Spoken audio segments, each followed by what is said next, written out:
Hati saya cukup berat hari ini mendengar khabar berita percubaan bunuh Yang Berhormat Kamu Saka Liwamok, Wajuhe ataupun Bewe, kerana ia bukan saja berita jenayah besar tetapi satu serangan ke atas semua orang kita, kerana Wajuhe ini merupakan wakil rakyat yang bertanggungjawab memperjuangkan hak rakyat dalam mereka undi-undi di Parlimen. Cuba bunuh beliau adalah merupakan tindakan yang tidak boleh diterima oleh akal budi dan undi-undi. Assalamualaikum dan salam bahagia saudara-saudari para penonton yang budiman sekalian. Wajuhe bukanlah sekadar ahli politik bagi kita orang Taning, tapi beliau adalah suara emas dan jambatan harapan kita. Apabila keselamatan seorang ahli politik yang berkhidmat untuk rakyat, untuk orang ramai dicabuli sebagainya rupa, ia bukan lagi serangan terhadap ahli politik tu,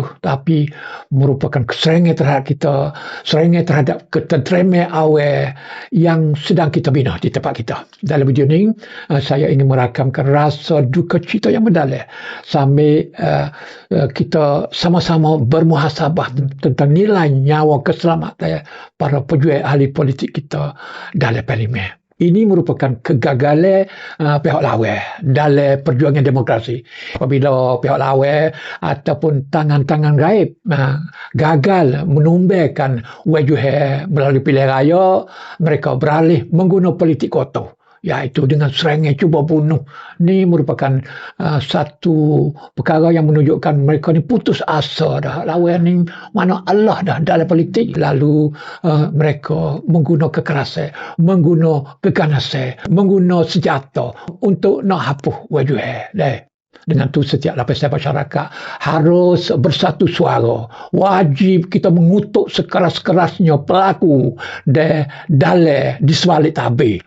Wajuhe baru 2 penggal saja jadi wakil rakyat. Baru masuk penggal ketiga. Tapi ramai dah takut kepada dia. Kenapa? Dia ni adalah merupakan wakil rakyat yang berkualiti. Kalau wakil rakyat duduk akik tangan, duduk hangguk, ataupun tak ada kecek apa dalam Parlimen tu, tak apalah. Tapi dia ni tak. Dia bersuara bagi pihak rakyat. Dengan tu dia pasti dihapus. Disenyapkan suaranya dalam Parlimen. Cuba bunuh Wajuhe ni ketika beliau dalam perjalanan pulih selepas menghadiri persidangan pertama di Parlimen Bangkok bagi kerajaan baru ni.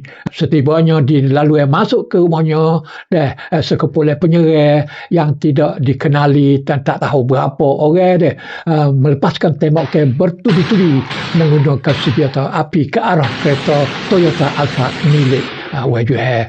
Tapi Wajuhe selamat dan 2 pengiringnya cedera parah, adik-kakak. Save Kamu Saka Liwamok, save Wajuhe dan save Bewe. Terima kasih kamu menonton. Sekian, wassalam.